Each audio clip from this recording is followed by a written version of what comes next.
თეატრში გატარებული ცხოვრება, წარმატებული სპექტაკლები და არაერთი საერთაშორისო აღიარება საზოგადოება ცნობილ რეჟისორს მედია კუჭუხიძეს ემშვიდობება. რეჟისორი, რომელმაც ცხოვრების უდიდესი ნაწილი თეატრს მიუძღვნა, მარჯანიშვილის თეატრში მუშაობდა და სხვადასხვა ჟანრის სპექტაკლებს დგამდა. მათ შორის იყო იაპონელი დრამატურგის პიესების მიხედვით დადგმული სპექტაკლები, რომლებმაც განსაკუთრებული აღიარება მოუტანა. მედია კუჭუხიძე 87 წლის ასაკში გარდაიცვალა.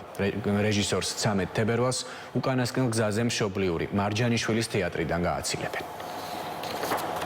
მოვიდნენ მარჯანიშვილის თეატრის მსახიობები, სცენაზე ამოვიდნენ, ვერიკო ანჯაფარიძემ დაცა ხელი, იპოვე რეჟისორი, ვინც ჩაპეკის დედას დადგამსო და წამიყვანეს მარჯანიშვილის თეატრში.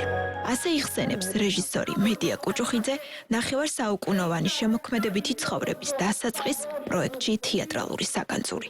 ჩეხი დრამატურგის კარელ ჩაპეკის დედა მისი სადებიუტო წარმატებული სპექტაკლი იყო, რომელიც იმდენად მოსწონებიათ, რომ თეატრიდან აღარ გაუშვიათ.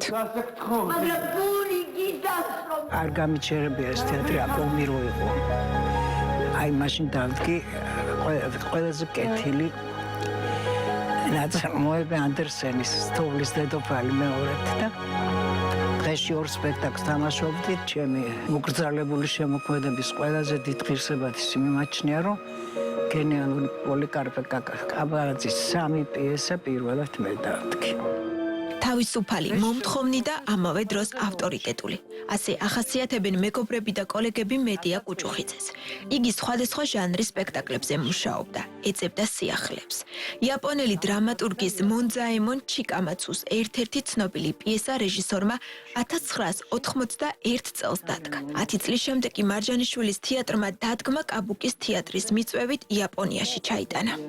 ძალიან დიდი გამოხმაურება ჰქონდა და თითქმის მრავალი წელიწადი დიდი მონდომებით ფიქრობდა, რომ იაპონიაში წაეღოთ ეს სპექტაკლი, მას ჰქონდა კავშირები ტოკიოშიც და მოხდა ეს ბედნიერება და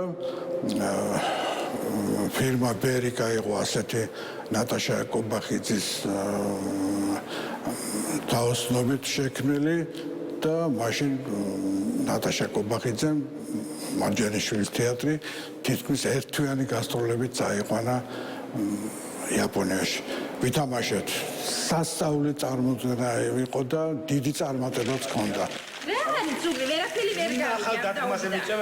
მომთხოვნი იყო როგორც ცხოვრებაში, ასევე თეატრშიც, სადაც შემოქმედებითი ცხოვრების ყველაზე მეტი წელი გაატარა განსაკუთრებულად მის ორ სპექტაკლს იხსენებენ.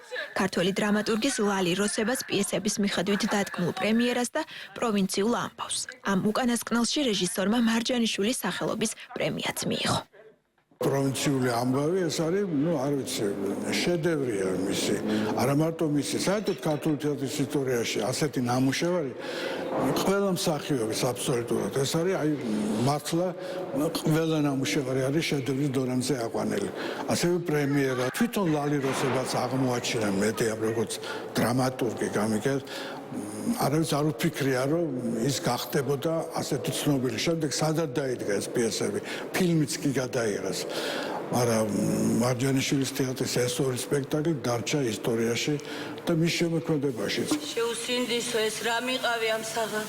მთელი თავისი ცხოვრებით მარჯანიშვილის თეატრთან იყო დაკავშირებული. ამ თეატრის სცენაზე მაყურებელს 34 დადგმა წარუდგინა. რამდენიმე წელიწადი შემოქმედებითი წყვეტა ჰქონდა. მისი უკანასკნელი სპექტაკლი პატარწლის ამორჩევა, რომელიც მოზარდ მაყურებელთა თეატრის სცენაზე დადგა. მე როცა დავინიშნე ამ თეატრში ერთ-ერთი პირველი, ვისაც შევთავაზე დადგმა იყო ქალბატონი მედია, ეს იყო 2013 წელი და ის სიამოვნებით დაგვრთანხდა და დადგა ჰოფმანის ცნობილი ზღაპარი პატარწლის ამორჩევა. მე თვითონ მარჯანიშვილის თეატრის მსახიობი ვიყავი, შემდეგ რეჟისორი, მქონდა ბედნიერება, რომ მის 3 სპექტაკლში მეთამაშა როგორც მსახიობს. მედია კუჭუხიძეს ჰქონდა ერთი უნიკალური თვისება, ის არასდროს არც ერთი თეატრის სამხატვრო ხელმძღვანელი არ ყოფილა და ყოველთვის ძალიან მნიშვნელოვანი იყო მისი დასში ყოფნა.